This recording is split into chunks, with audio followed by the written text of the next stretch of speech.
Welcome today for the Kanyin Studio Open Book. We have a friend I met that long time ago before MCO. He is the Group CEO of Xnergy, which is in solar energy, Mr. Fax Ko. Yeah, thanks for accepting our invitation to be here. Maybe some time, right, before the MCO. Yeah. It has been a while. Really thanks for Adrian for this session as well. Finally, we are able to meet up in person. Yes. Changed it a bit. Yeah. All right. I need to ask you a bit on personal matters. Sure. Why Fax? Why Fax? Okay, because of my Chinese name. Chuan Zhen is a fax machine. Serious? Yeah. So which means whoever who know about what is fax, right? Which means usually I will use this as a test to know about their age group. So far I think for our age era, I think everyone still know what is fax machine. We still use fax. Until I think about 90 something, which they heard about their brothers or their father they are using fax. But about 00, actually they have no idea what's fax. But just coincidentally, because my parents they give me the name, it's exactly the same name as a fax machine, Chuan Zhen. So that's why my friend they all just call my nickname Chuan Zhen or just fax. That's why in uni or when you were small? Actually, during my high school time, right, my ICQ I'm using Fax Ko. So all of my social media name, right, I'm using Fax Ko. So since quite young, it's something quite unique. That's why I use it. Quite unique. Back to a bit serious. Why solar energy? Why solar energy? Okay, this story back to my uni time. So I'm an engineering student who don't really like engineering study. Because in my era or maybe our era, there's only 4 jobs in the world, which is doctor, engineer, lawyer, and also accountant. So if let's say you are good in mathematics, physics, usually you have to be in like engineering school. Looks good, right? And also you don't really have idea like what else you can do or you can be. So that's why I'm a science student. I'm good in mathematics, physics. That's why automatically by default I choose engineering. But actually, in fact, I hate engineering. So I studied in multimedia university. I thought engineering it should be something quite fun, but in reality I don't really like it. So in my first 3 years in my uni time, I spent most of my time to be a very active student leader in a lot of different student activities. Until my final year, one day I had a wake up call. I shouldn't be like that anymore. I should really back to my core as the nature of my task, which is to finish my study, to at least I'm able to graduate from my university. That's my main mission. So I just have this. You passed all the papers, I passed, but not very good. In quite a bad numbers. Just like a third class student that time for me. So when I go into my final year, there's one day when I look into my CV, I told myself, okay, I shouldn't be like that. I need to be really seriously look into my academic study at least for my final year. So for engineering students, usually we do have a final year project, which is very important. Usually it will either bring you to heaven, it will bring you to hell. If let's say you didn't score it well, because the credit, I think it's more than 10 credits. So it's pretty important. So I just recheck about, okay, if let's say I really want to so-called like having a flying mark in my final year, what can I do? So definitely final year project is very important, and I choose a topic which is relevant to solar energy as my final year project, because first of all I told myself I have to ensure this topic able to spark my interest and also my passion. At least I'm driven to having a passion to do this project to the best. So I know I'm a hardware guy, I'm not a software guy. I'm also not a literature study guy. So that time there's a topic. It's really crazy topic because no one dared to take that topic. It's kind of the topic that it will help you to commit suicide if let's say you didn't manage to achieve the goal of this project. But probably you're only able to score like C. You can't get A. What year was that? So that was my final year is 2007. So that topic is talk about if our car parked under the hot sun for a few hours, it will be really hot. So I have to come up with a solution with solar energy or clean energy to lower down the car temperature, and at the same time when we get into the car, we're still able to start our car engine and drive our car. So the key, there's 2 things is, first of all, I need to lower down the car temperature. Secondly, I have to ensure the car able to drive. even though we're using the car battery energy to cool down the car temperature, so it's still workable. So I accept this topic, and there was the moment which I fall in love with solar technology. Yeah, because I'm using solar energy to power up the car. So at the time, actually, I talked to my father. I say, hey, Dad, if let's say you need me to finish uni study, you have to give me borrow me, not give. Yeah, you have to borrow me your portal instructor, at least for a year. They asked why you're studying electrical engineering, why you need a car. So I just told him the whole story. So I just took up the speaker at the car at the back. I put a ventilation fan, and in fact I put a ventilation fan. I think probably you watch Back to the Future, right? Inside the car there's full of wire. So that's how I designed that car itself. Put a solar panel on the car, the full of wiring in the car. So put a different sensor, and eventually this project able to lower down 50% of the heat. The temperature in the car, and the car still able to drive because it's powered by solar. So this is the first thing that really sparked my interest in renewable energy, and definitely I got A and my dean list finally. As a third class student, my final year I was able to get something good, and I do have some confidence about, okay, as an engineer, if let's say I'm able to match my passion and also my strength together, then I can do something good. Yeah. So at that same year, I went to Taiwan, top engineering school in Taiwan, for student exchange. So I also coincidentally went assigned to a renewable energy lab. That was 2007. Yeah. So in the renewable energy lab, I was exposed to all the global movement about clean energy at that time. Yeah. There was a moment which Al Gore, they come out a documentary called An Inconvenient Truth. And this documentary won this Oscar award, the best documentary award. So it talk about global warming, how did this really impact our how this global warming really there, and how it impact our nature. And so I was really exposed to all this opportunity and also the information and the knowledge as well in Taiwan. So I do smell that this is the global trend, and this will happen someday in the future, but not in Malaysia yet. So 2008, when I flew all the way back from Taiwan to Malaysia, I look out to this window of my flight. It's all empty roof in Malaysia, right? And I just have a thought that what it would be so great if one day I will be able to cover all this naked roof into solar power. So that was a moment, I think it's January or February in 2008, and there was a thought, and the seed happened in the flight. And the rest is the story, because once this seed had planted, then as an engineering student, after I finished my study, I knew that if let's say one day I want to start my business, I have to learn from giant. So I spent about 4 years to learn from a Japanese and also a Germany solar company. As their engineer, which are bao ka liao lah, which do everything. For engineering design, project management, constructions, or even do sales and marketing and so on. I flew to about 12 over country, 20 over city to build solar power plants in Asia Pacific region, Middle East, and also in South Africa region. So I was been flying all these places to build solar power plant around the world. I spent a lot of time in India, in Australia, in Thailand. And also then I joined a Germany company to be their first employee in the country itself to expand the solar business. So by end of 2011, when Malaysia government going to launch SEDA, this feed-in tariff scheme, which is you are able to sell your solar energy back to the TNB in the higher tariff rate. So that is the concept of feed-in tariff. So this policy, I know, is the kickstarter to start the renewable energy journey in Malaysia itself, because we need policy to drive the whole industry to move. So that years, coincidentally, I just get two of my friends. One is Ryan O, is my high school friend, and Ting Hui is my uni friend. Both of them coincidentally just contacted me, and then they say they want to start a business and say, this is what I'm doing. Why not? Let's start the business together. So by 2012, that was the moment when we started our company.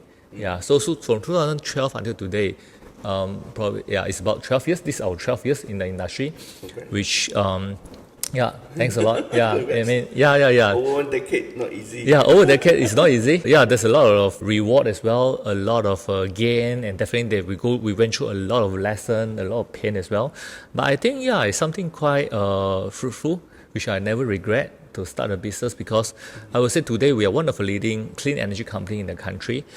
Beside building close to about 400 over megawatts of solar projects around the whole country itself, we also literally planting the seed of the importance of sustainability, this concept around through academy towards the students, towards to our people and our employee and also the community as well. But when it started doing in 2012, Yep. right? How was the technology for solar power and Okay. solar grid in totality in Malaysia and worldwide? Okay, I would say solar technology is something quite reliable globally. Just the solar panel itself, the efficiency probably at the time still relatively a little bit low, like about 16-17%. Today it can up to like about 22-23% in terms of module efficiency, which means you use lesser space to generate more power. Yeah. But in terms of electrical knowledge, everything is about the same. But the price at the back end is quite expensive. Yeah. So let's say for one houses, roughly, let's say for 12 kilowatt, you need to spend about 120,000.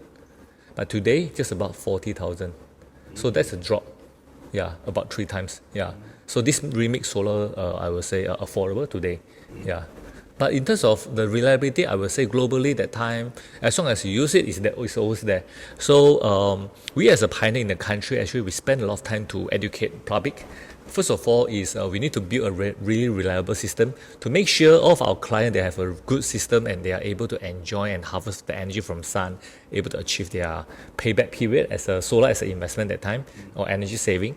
So when we are able to build a trust from our client, actually, at the same time, we are also able to build the trust from the banker because banker is always the one who really calculates the risk. So back end, not much bank, they're willing to finance solar project because it's something quite new. So, but along the year, actually, right now, bank, they always like to look for solar project to invest because right now they do have their own ESG goal, right? Those clean energy investment as their target. So right now they are pretty supportive, but that time we really spent a lot of time to educate the different bank, local bank, foreign bank around. And also the other one is through the media. Yeah, so like here, this is a part of media as well because we need to spread the word, to the public to know about solar is something reliable, safe, and able to bring what kind of benefit like energy saving for our people. At the same time, what is sustainable energy relevant to sustainable business about? This is what I'm keep doing today. Yeah, because back end, I would say there's a lot of business. How can we run it in a more sustainable way? It's always the biggest question globally. And if you look into renewable energy, right, we are doing sustainable energy. But in the sarcastic way, in the past, when we need a lot of heavily rely on government policy, actually we are not really running our sustainable energy business in a sustainable way. Because like feed-in tariff model is a model that we need a lot of government subsidies. Right. Yeah, and that's why they come to quota. And that's why only limited people they can enjoy to invest and getting their good return within this pool of fund, the quota itself. But that time, solar not really haven't really get commercialized yet. So how can we collectively with a different industrial player to play our part to get solar really affordable, really commercialized? Yeah. So after that, we can slowly remove all these subsidies. Yeah, all these subsidies and make it more organic. So this business, when this business like today, already able to run in a more organic way, which means we are able to have a business model which is more sustainable. So this sustainable business not only just apply in our industry like sustainable energy industry, also apply into tech industry, F&B industry, and also different industry. And this is also why today is a rise of the concept of ESG. Yeah, how can we having a sustainable living? How can we having a sustainable business? Yeah, to bring a sustainable impact to the people. Yeah, so this is the whole revolutions on this sustainable concept of business in the past 12 years. But when it first started, what are the major hurdles, major problems, major challenges? That Okay, when we you started, faced? first of all, I took my this wedding fund. Yeah, which I told my wife that okay, please have a confidence with me. Yeah, we are able to get this back, and we You just want a wedding first? No. Oh, okay. So I took a year to propose, second years of my business, then I registered the third year, then we only have a wedding this ceremony. Okay. Yeah, so like installment, I mean 1 year, achieve one small goal when my business is growing. Yeah, and then we bought this second-hand table and a chair, and then we just rent a small space in the old office to start our business. So that time we only draw about 3,000 to 4,000 a month for our own use, and just traveling and work like a dog under the hot sun. Just curious. Curious. I think this is also quite a number of people are asking. Correct. Back then, Sure. solar business is the capital intensive. Yep, it is. And where do you get the capital? Yeah, I think definitely it's slowly growth. So for every single project, we come our own fund with my partners. Then we gain. Actually, the good thing of this business is not like a typical tech business, which you need to keep burning your own capital in order to conquer the market. Then only you're able to get your profit. No, okay. So for each project, actually, we are, as long as we manage the cost well, we are able to have our profit. So for every profit, then we invest back to the company to getting bigger projects. So we get the cash keep rolling, and actually since day one we are really profitable. Day two, second year we also profitable, and that's how we roll our fund from years to years. Yeah. So that is the way of how we run it. But it's also important in terms of like how can we leverage on the bank to get the finance. Yes. Yeah. And also how can we collaborate with the partners to co-invest in some certain project. Yeah. So all these things actually we just learn after we started the business. But on the bank side, how do they come in as a financial? I mean, they finance your projects or your customers' project? Oh, okay. So both. So first of all, definitely we need to get the banks to finance our company. Right. Let's say when we need to run some certain big project, we're able to come with some equity, and how much of other balance or equity that the bank able to provide to us, like working capital. Yeah, which is important. Okay. So I think at the first 2 to 3 years, we have to use our own fund. Then literally we get some project from bank. But the key actually is on our client side, because when we run any project, we have to make sure the project is financed, because usually our customer, they will come out 20%. Yeah, and then the balance for 80%, it will be a term loan from a bank. So the bank usually, they will not pay their customer, they will not pay our customer, they will directly pay to us. Because this is the bank, how they structure their payment model. They'll make sure they pay to us and not the client side, or else, I mean in Malaysia, they used to have some customer get the fund from bank, then they run away. So the solution provider, they can't have a fund to run the business, so eventually the project gone. Yeah, so this is how bank they structure on their payment. So we always able to have a secure payment from bank. Okay. Yeah, as long as the first 20% paid by customer to us, and then we show bank this is 20% which paid by them, then they will pay the balance of 80% to us. Yeah, so that's why we also help our client to secure their financing with bank, because usually bank, they will have a lot of question about how this solar system work.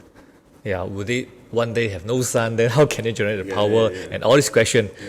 So we have to tell them all the risk mitigation plan and what's the yield and energy yield forecast for 1 year or 2 years or for 20 over years, and what's the warranty to back up if let's say they face any problem. So this is how something that we work closely with our clients. Well, it's good that your industry is considered those emerging industry, and bank have confidence on that. Our industry, the bank are considered a sunset industry. Serious. I think core banks are doing the early years and saying that you wait for a while first. Okay. The key in the system, what are you doing as a publishing? Printing as in the publishing. Printing and no publishing. So the key in the system is first it's a high risk business. Our business publishing is the high risk according to banks. Second is that you guys are in the sunset industry. Okay. Okay. So we grew organically. So it's not about us anyway. All right. Okay. And I saw in your website. Okay. You have let me say this: solar for business, home, and solar farm. Can you? Yeah, sure. Share with us what's all three categories? Yeah, sure. So our company, actually formerly we named as a Plus Solar. That's our previous company name. So then I think 3 years back, we rebranded to Plus Xnergy. So we want to go beyond solar itself and go into clean energy. But if we put solar, actually it might limit us just for solar itself only. Yeah, so we just choose an energy word besides solar. What else? Then is energy. But energy is still energy. People, how can we make it something more sharp, more represent to sustainable and a clean energy? So we decided to take off the E into X. X means in mathematics is unknown and work for us to explore. Like X found, full of imagination, full of possibility, like the X. So we just renamed to Plus Xnergy. So right now in our business today, besides solar, we do like battery storage solution as well. We do EV charging solution and also energy efficiency solution. So this is the ecosystem that we provide. And solar for utility, home, and business is the market that we approach with all these 4 different technology to them. Yeah, but right now I would say the most popular one definitely is solar energy. Secondly will be battery storage is coming up, and also EV charging solution. Battery storage. Yes, battery storage. And then for this energy efficiency, still a little bit slow right now, mainly for like LED or energy saving. That's not our key focus. Yeah. So let me share about what is the solar and our solution for power plant side. So on power plant side right now is mainly on the solar farm. Yeah. So solar farm, solar power plants, which we have already did for at about 8 solar power plant, ground mounted solar power plant in Malaysia in the past 12 years. And how it works is really just get a piece of land.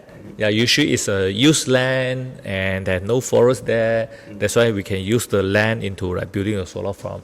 Yeah, so it can be up to like about 250 over acres, that kind of size. You buy the land? No, usually we will help the developer who invest in the project, and then usually you will lease the land.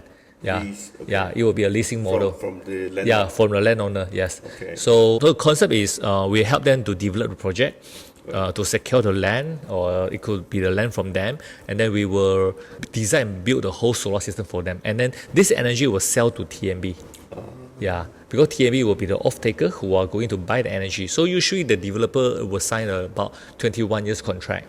Yeah, why 21 years? Yeah, because like the power purchase agreement. Oh, okay. Yeah, so they are able PPA. Yeah, so they are able to sell the energy to TNB for like about 21 years. Yeah, so this is our first model, and right now this year, yeah, we are going to build the first this battery storage system on the utility scale level, which is on the power plant level, beside one of our solar farm that we have built in about 4 years back. Yeah, so this is an interesting story, because if we look into our infrastructures as a grid in the country itself, yeah, which we have a high voltage system, right? So like Malaysia, like our house right now, this we are using like low voltage, yeah, like 3-phase. It's a 415. And then, but all this 415, let's say from this building is from the TNB commercial side. They will have a power station, which they are stepping down from 11 kV. So 11 kV is on the distribution side. But if they go a bit higher, then it will be 33 kV, 132 kV, or 275 kV. Yeah. So on the national grid level. So just imagine if all this building is all this infrastructure in the country itself, right? Right now it's quite stable because our energy power generation is all from coal-fired power plant, many coal-fired power plant, or let's say the gas, yeah, the natural gas itself. So it's quite constant in terms of energy supply. But if let's say today on the higher voltage the level, right, they are using renewable energy like solar itself. It's all highly depends on the sunlight. So it might up and down. So if you look into our National Energy Transformation Roadmap, NETR, by 2050, they are looking for 70% of the renewable energy, of energy is all generated by renewable energy. And that 70%, majority, is solar energy. So it's, just imagine if let's say today there's if let's say our grid are not very stable, highly rely on solar itself only, maybe it's a raining day, then maybe some area of the country it might don't have enough power supply and so on. So this one might bring some impact to the national grid system. That's why battery storage is there to make the grid more stabilized. Yeah. You need a big space for battery storage. Yeah. We need a few acres of this space to build. To have a battery power plant, so-called as a storage to stabilize the grid. level. So it's also about the grid security. Yeah, and the national grid need to be much more smarter in the future, like smart grid.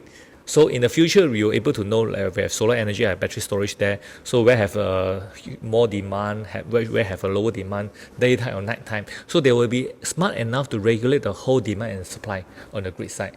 Yeah, that's why AI, all these things, IoT definitely will come into the grid system. I was about to ask that. Yeah, definitely it has to be there. Play a big part, right? Yeah, definitely it will play a big part. Yeah, yeah, and AI is also the trend which increase the country energy demand. Yeah, because when you have more AI, you need more database, you need more data center, and all these data centers draw and suck a lot of energy from the grid. Yeah. So there will be the cycle, yeah, which is going to happen in future. And what I mentioned just now is a part for the national grid level on the infrastructure project. And plus Xnergy, we are quite proud and quite excited to play a big role in this movement because I would say in every era, right, there's always some of the national big infrastructure project. Yeah, it's moving and it's also transformed. Just like last time, it's about highway, then MRT, smart tunnels, or the huge flyover the bridge and so on. So to move on, then you come to the energy infrastructure itself. Okay. And we also quite excited would like to play a leading and also a significant role in this part. Yeah, so we get the best engineer to come on the best system design to build like solar or battery storage to make the national grid better, smarter, and also cleaner. So that is what really aspire me, myself personally, and also my colleagues in the company. When it comes to engineers, you mentioned about engineers. Yeah. It's easy to get good engineers just for your industry. Yeah, I would say yes. Definitely, we need a lot of training as well. Okay. Yeah, I mean, if let's say fresh graduate student, right now, actually we spend a lot of time to educate the student, or let's say to have a lot of this academic involvement.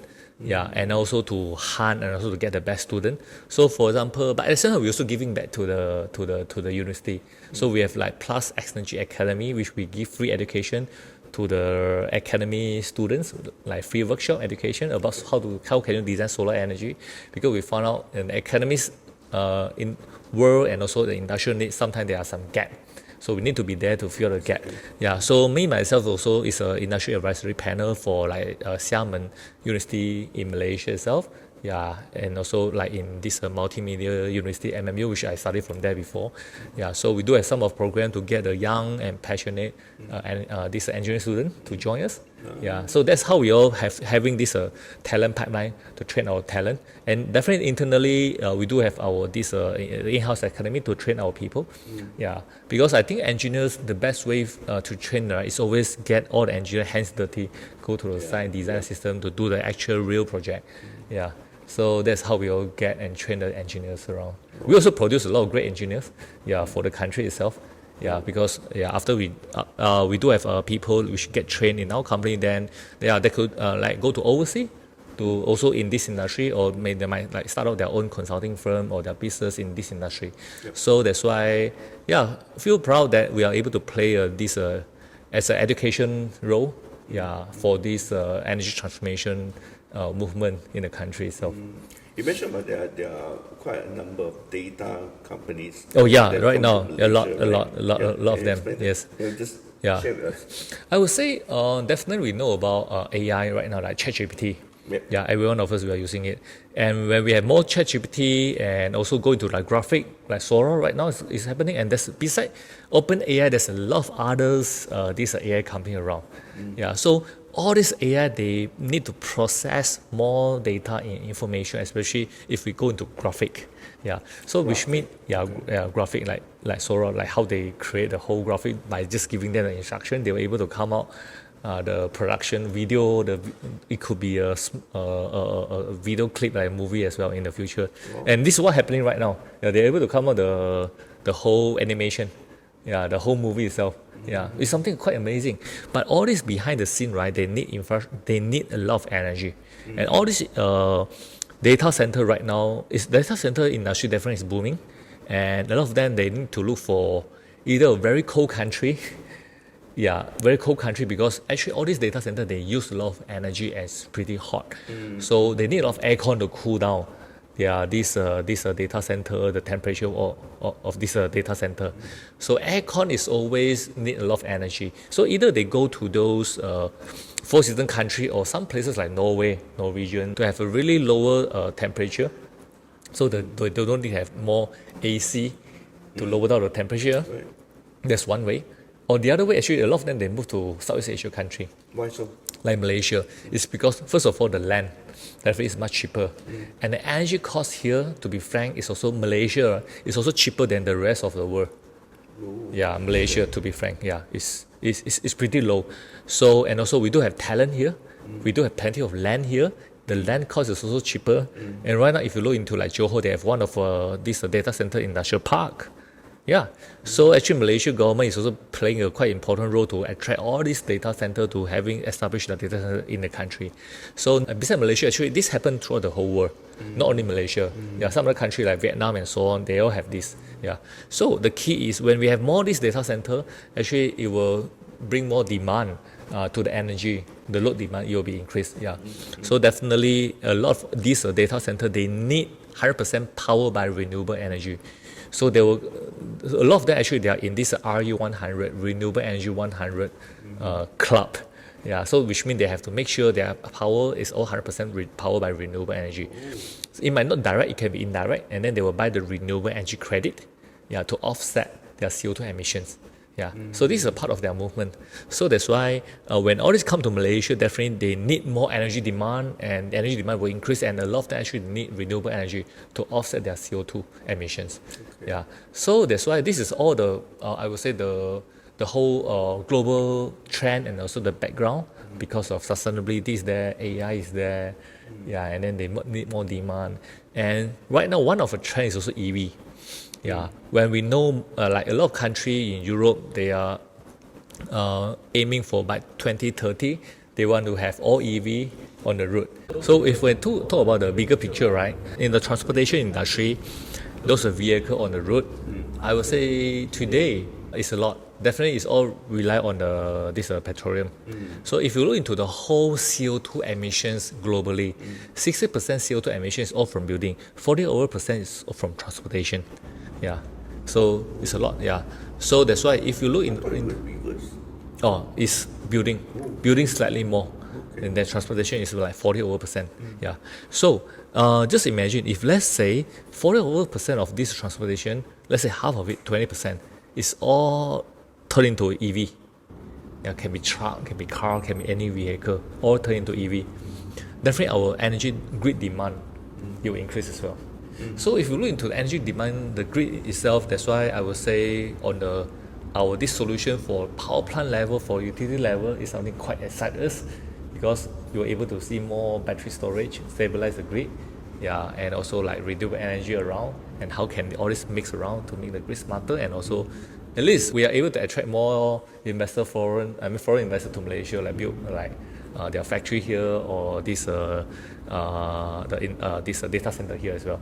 Yeah. So that's our solution for utility, right? For power plant level. So the other one is our solution for business.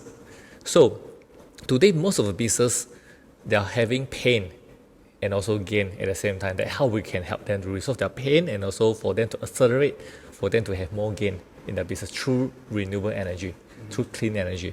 So pain side is because a lot of business owners today, they are facing a huge energy bill.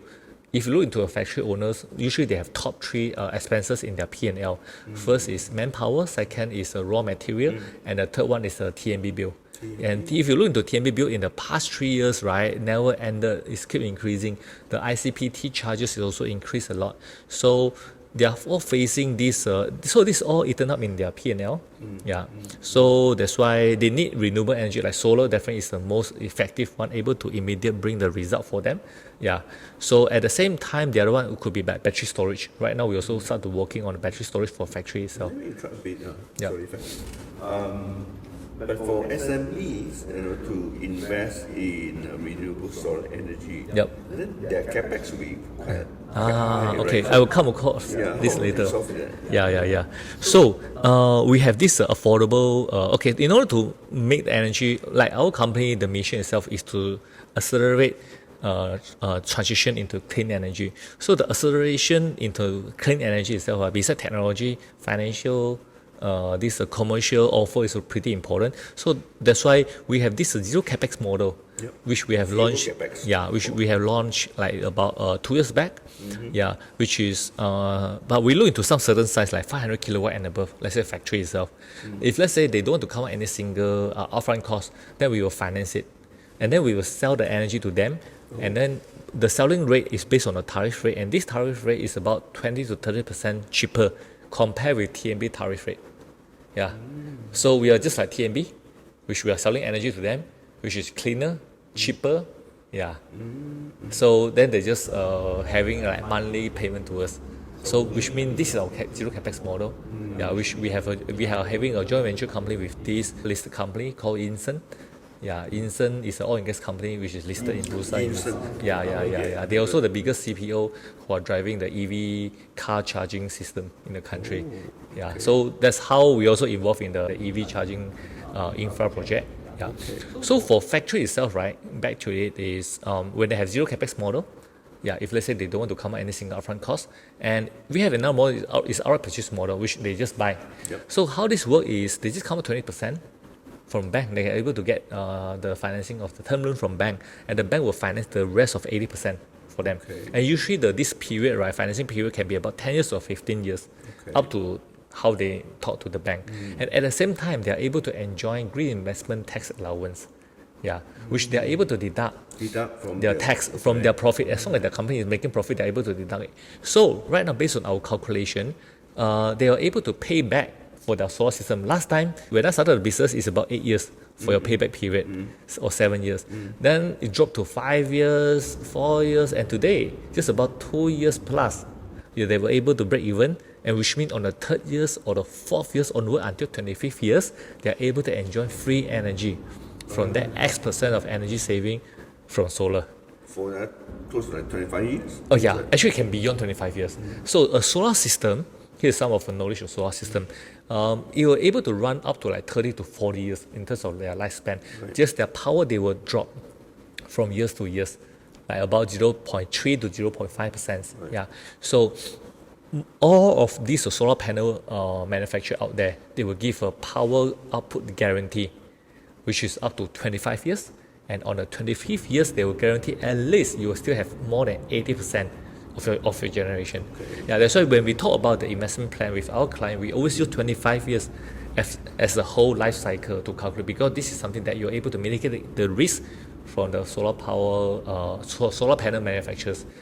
So on the business side, I think it's something good, right? Like 3rd year onward, you're able to break even, able to enjoy free energy. If let's say you're building able to save like 10% of energy bill, which means you don't need to pay for that 10% of energy bill for the next 20 years, right? Or 20 over years, or more than that. If let's say more than your power period, if let's say you use a solar system for 30 years, so it's something, it's a kind of no-brainer. When for a lot of people, they just might as well just go and invest solar. So besides solar, we also TB also have another charges, because besides they are charging you on your energy use on kilowatt hour, but they some of the heavy industry they will have this peak demand charges, which means if let's say your factory every month the highest peak this spike on your energy usage, they will charge based on that power itself, how much energy on that point of time that you have this spike of your maximum demand charges. So that's another charge for our client. So right now we have a solution which is use this battery energy storage system to shift and lower down your peak demand charges. So if let's say they have solar or without solar, our battery able to work in this way. So in the end, it's all back to help them to save their energy costs, and this is how our solution able to help the company out there to reduce their pain on the energy side. How about the gain side? The gain side is when we produce all this solar energy, right? They were able to have renewable energy credit. Okay, so something very interesting here. We are running the business since day one, but always take it for granted without recognizing one important element in our P&L as a cost. And that element is CO2 emissions. We always produce a lot of carbon, the CO2. So when we produce this, but we never record this, but this is the cost. And this cost will become something serious in the future because Environmental cost, right? environmental costs, and a lot of countries started to impose this carbon tax. Yeah, carbon tax. So which means if you have more CO2 release in your business, actually you have to pay the tax based on it. So we started in Singapore and also a lot of European countries. So CO2 is a cost, but none of us really track on that. And this is the public awareness which I wish to share over here. Yeah, because right now, for most of the listed companies, they have to start on this. But just a matter of time, the SME company, they have to start on this because when it will be too late for you to pay additional tax if let's say you have so a lot of CO2 emission in your whole business cycle, yeah, that is not worth for that. Yeah, so because of this is coming, there's a lot of company or multinational company, they need to reduce their CO2 emissions. And that's the reason why they are looking for solar for energy saving. At the same time, they are looking for renewable energy credit to offset their CO2 emission, to make their P&L better. For example, like Tesla, they are making profit, but a lot of their huge profit, right, are from selling the renewable energy credit to others. You're able to trade at the voluntary carbon trading platform, which means if let's say your company has surplus of this renewable energy credit that already offset all of your CO2 emissions, you can put on this trading platform and say, hey, this is my additional renewable energy credit, carbon credit. Whoever want to buy, I can sell to you in the price which I want. So willing buyer, willing seller, then you can sell. And some company, especially they don't have enough renewable energy system to lower down their CO2 emission. Then they'll look around, where can I buy? Yeah. So this mechanism already started. And Malaysia and Bursa also have this platform. They are calling this a voluntary, carbon trading platform. Yeah. Carbon trading platform. Yeah, carbon trading platform. Yeah. So this will be the gain side. So if anyone they are really heavily invest in renewable energy, first of all, that for the business, I think profitability and then can reduce our CO2 tax definitely is there. They're able to sell it. Yeah. And the other one is also make their company much more competitive. For example, if let's say today you have to export your product to overseas, most of a country like Australia or Europe or let's say America, or even though right now could be in China, they will impose the import carbon tax. So if let's say you don't have such a report, you have to pay additional tax. And this either will eat into your P&L or it will make your price cost higher, selling price higher, and not that competitive compared to your competitor who have this going through the ESG path. Yeah. So cost might not be competitive. And the other one, if most of a factory owner, for example, like when they're doing plastic packaging, they need to do for some multinational company, for example, like Nestle business. Nestle in their ESG framework, right, like scope 3, they will have a demand for their vendor also need to comply with ESG compliance. So when your company comply with ESG compliance, this will make you much more competitive throughout your competitor to win those MNC job opportunity. Yeah, and the third one is, let's say your brand, like the Body Shop, which I mentioned just now, is really environmental friendly. Actually, a lot of consumers today, they will be more consciously to choose a brand which didn't bring any negative impact to the environment. That's why this is a trend on the gain side, that how we can support our clients to be much more competitive in their business. Yeah, through solar, battery storage, or even like EV charger. Yeah, some of our clients who started the Boss have an EV car. Yeah, then they will say, I want to have few EV charger here. Also, some of our clients, they are commercial building. So right now, beside IKEA Mall, we do for IKEA, KL, Johor, and also Penang. We are also doing like for Lotus Mall. This year we are going to power like about 22 Lotus shopping complex, like TF Value Mart. Also about 22 of them going to power with solar. So a lot of these business owners like them, they are also looking into EV charging solution because they want to attract people to their place to shop. Yeah. So when we impose on the EV charging solution, if somehow, some way, you'll be able to attract additional visitor for them. You'll be some kind of a new revenue stream, or they were able to have a different group of their target group of people who are the EV driver to visit their place. Yeah, especially for more. Yeah. So this is our solution, the total solution for the business. And back to the home side. Yeah. I would say this is also very interesting. Because as a homeowner, we only target for landed property. Landed property, because condominium, we lose. A little bit tricky. Very limited maybe come with some good mention that you can put it in condo. Right? I'll be the first one to call you. Yeah. Can be at a rooftop or for the common area. Right now, it's more people look into that, or let's say penthouse. But if you have to make sure the roof is belongs to you. Yeah. So that's a tricky part. Yeah. So for landed property, right? We do have a lot of different package. We have outright purchase model, which you have to pay for that with your upfront cost. The other one is like credit card model, and we have another model called rent to own model, RTO. Yeah, just like cuckoo water machine, you have the like monthly rental plan. This is something quite hot in Malaysia, and this is what we are structure. This is how we are structure and model it. Yeah, for the people here. So few things. We are the first one. Yeah, who launched RTO for solar in the country. Yeah, so the concept is very simple.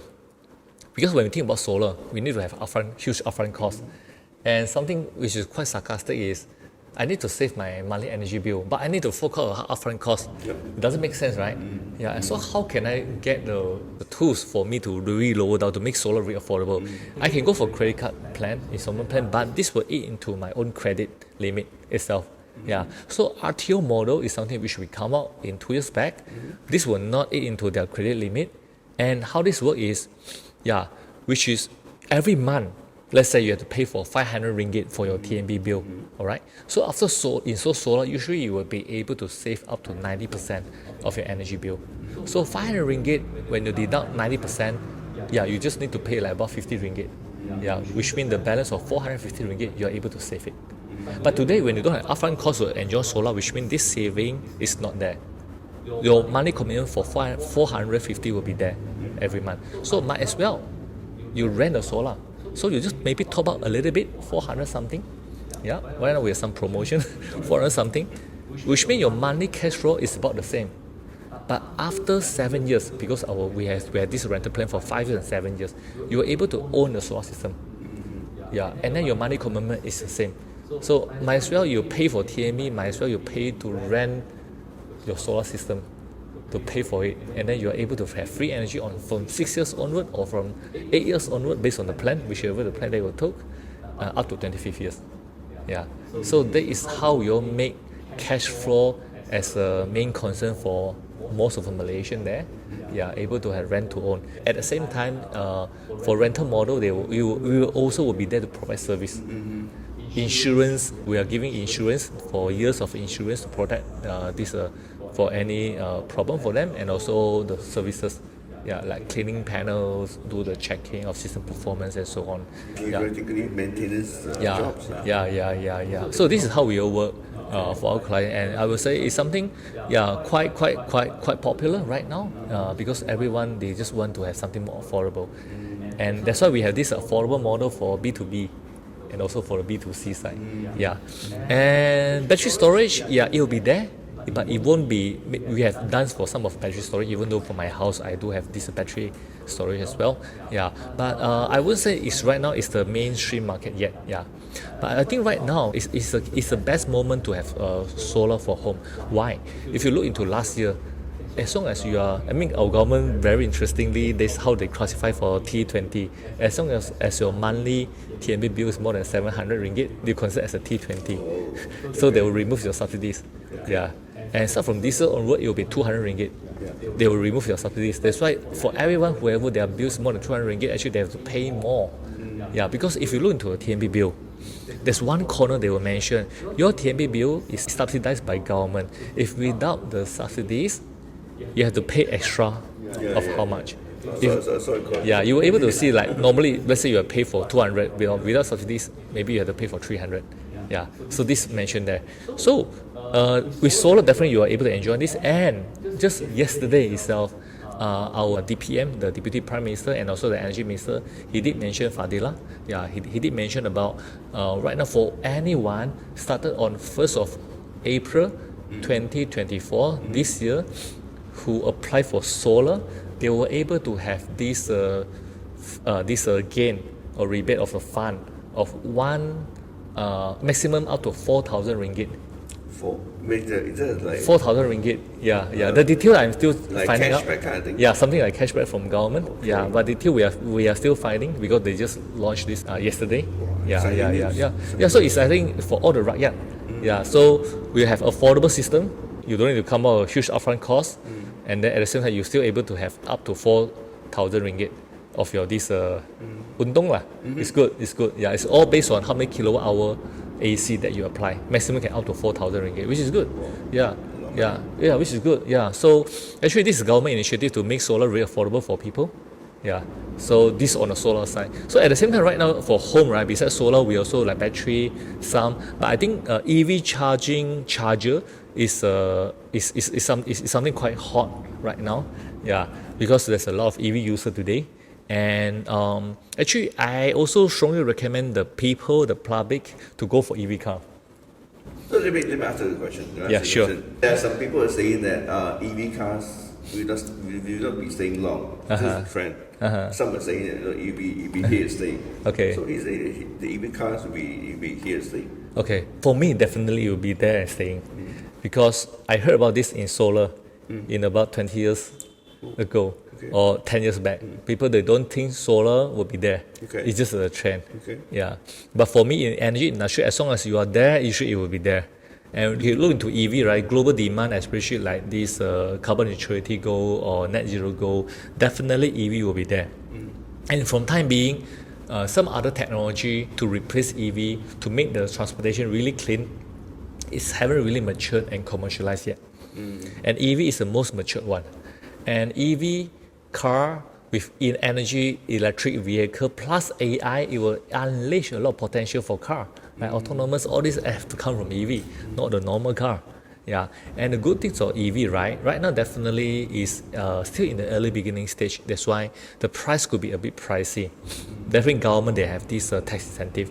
But let's say about the maintenance part and also how do you need to maintain the car itself, it's much more cheaper than a normal car. For example, I'm also an EV driver, which I only send my car for service just to change a tire once in a year. I don't need to change engine oil. Yeah, I don't need to change all this kind of my engine, my gearbox, all this problem. It's not there. I don't have engine, I don't have gearbox itself. It just run by motor. So yeah, relatively save a lot of cost. Secondly, I check with all the EV drivers as well. Compare with our petroleum charges. Let's say every month you have to pay for 500 ringgit for your petrol bill. If you turn 100% into EV, just charge at your home without solar, you're able to save at least 40% up to 50% of your bill. So which means if let's say you are 500 ringgit, here maybe you only need to pay 250 ringgit. If let's say there's a 50%, all right? So just imagine if let's say your house install solar, which means you are able to further save from that 250 ringgit, let's say 90%. But probably you just need to pay for like 25 ringgit in a month. Yeah. So 25 ringgit versus 500 ringgit is a huge saving. It's a huge saving. So go for sustainable energy ecosystem as a lifestyle. This is the benefit. Just right now, we have to see how can EV car more affordable. Yeah, that's why like from Tesla, they are selling less than 200 over 1,000. It's a quite smart move. And then we have BYD there. Yeah, so I think slowly, just a matter of time when Proton also definitely they will have their own EV in the market. Then we will see this will be the trend. So our company right now focus on like EV, not really for home, but mainly for the EV infrastructures. So charging station. Yeah, so we are like doing for Tesla for their supercharger. We are doing for like Charge EV for their charger. So we are quite focused on fast charger, DC charger. And the trend of this EV, right, it will totally change the way of how we pump our petrol bill or the driver behavior as well. So for example, in the future, the EV charger will be more present at home. So it's much more convenient. Every night when you get home, you just charge without on the road. Oh, I know enough. This petrol, I need to look around, right? So every morning, if let's say you charge, let's say you can charge once a week or once in every 2 weeks, depends on your miles, your range of your battery. It's very convenient. And the other one, right, the EV charger, you will present maybe in the mall. Yeah, for any other people who visited from different state to here, they were able to charge over there, or at highway, the R&R, fast charger. So right now, whenever I travel to different state, right, I just went to R&R and charge over there, 20 to 30 minutes. You were able to charge to up to like 80% Yeah, very fast. And I just go to toilets, grab a coffee, have some bite, check my message, then okay, my car finished. But now fast charger is still quite expensive, right? Yeah, car charger, Fast okay. charger. Yeah, fast charger, if you pay for it, yeah, it will be like about, every charges, it will be like about 80 ringgit to about 100 ringgit. Yeah, but you are able to, yeah, it's same as petrol. Yeah, it's quite similar as petrol. Definitely, if let's say per milestone, per this km, it will be slightly more expensive, but this is just in beginning stage. Yeah, so what I foresee is you will have more this EV fast charger around in the country, especially along the highway. Yeah, so that will be a trend. So this is our company, that how we are playing our part from utility, B2B, B2C, in the whole energy ecosystem to accelerate the whole energy transitions. Oh, okay. Just want to mention that how many players in Malaysia now? Oh, Of there's a lot of players there. solar- Yeah, I think the registered one like about 200 to 300. Yeah, unregistered one can be more than 300. unregistered. Yeah. Because I would say a lot of them actually they focus in this solar for home solution, or let's say for shop lot solution. Yeah. No, there are quite a lot of competitors, right? Yeah. But also put in the way that definitely we can't drive this industry alone. Yeah, we need a lot of others, good player who really provide a good quality system, yeah, to it. But the condition is, yeah, have to be in the positive side in terms of impact. Yeah. Something which we definitely we will raise our concern is when more new player coming in but just throwing price in order to get the project. Actually, this will create the red ocean for the industry, and all these quality matters. We do see some news that maybe like solar panel system burn, yeah, due to the quality issue, and we don't really wish this will bring negative impact to the industry. So that's why I wish all the industry player definitely we will have to positively deliver a quality project. Correct. Yeah. Or else, yeah, it will get the public to losing the credit and the trust to renewable energy. Of the Yeah, industry correct. as a whole. Correct. Correct, yeah. What do you think of the adoption rates of solar energy in Malaysia? Adoption rates. How many percent you think? I think right now probably like about if you talk about the home solar, I think probably like about 20 something percent. But when you first started, Yeah, but it's when we started, definitely it's single digit. single digit. Yeah, very few. Yeah, that time probably in a year, a country just like about 1,000, 2,000 houses. Yeah, but right now, yeah, it's more than that. Can be like about 10 over 1,000 a year for the houses. Yeah, same as factory as well. Yeah. Quite good.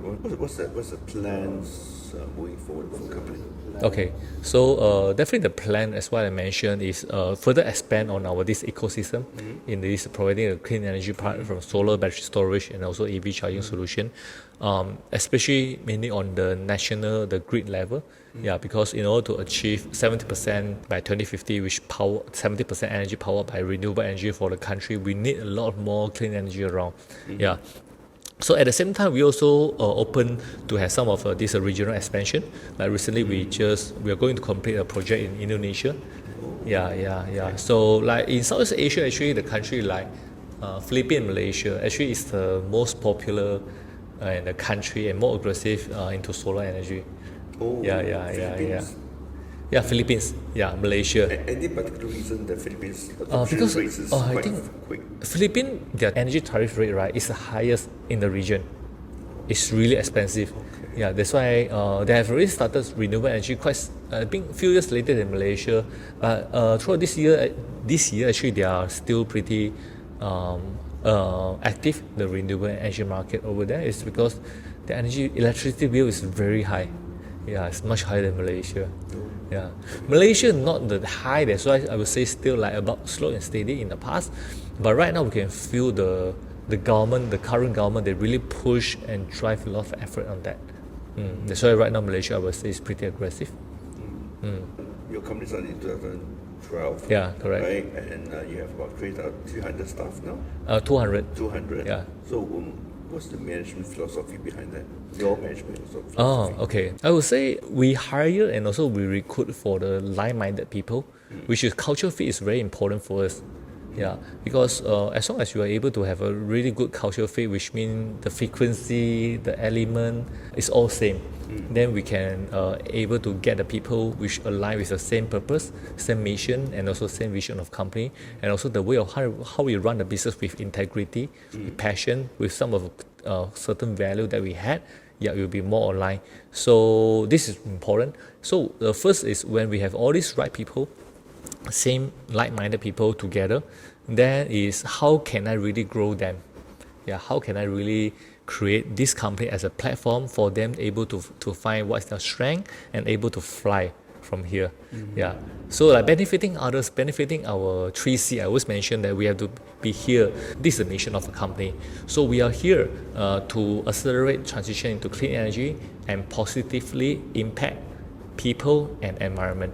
So on the people side, we have 3C, our colleagues, clients, and also the communities. Yeah. So definitely on the colleague side is always positive working environment. Definitely we will face a lot of challenge. This life, right? Yeah. We are not here always stay happiness, but we have gain, we have pain. There's always a lot of different challenge across, especially when we are the pioneer and also the leader in the industry. Definitely we are facing much more stress compared with other people. Yeah. So how can we view this in a positive way? This kind of philosophy is something which personally I always learn about that for myself as a leader, and how can I spread this to my management team, for my people, to have a positive psychology, have a positive attitude to facing all the different challenges in the workplace, and how can we upskill our this competency at the same time is always important. Yeah. What's your management values? The management value. Your management values. My management value.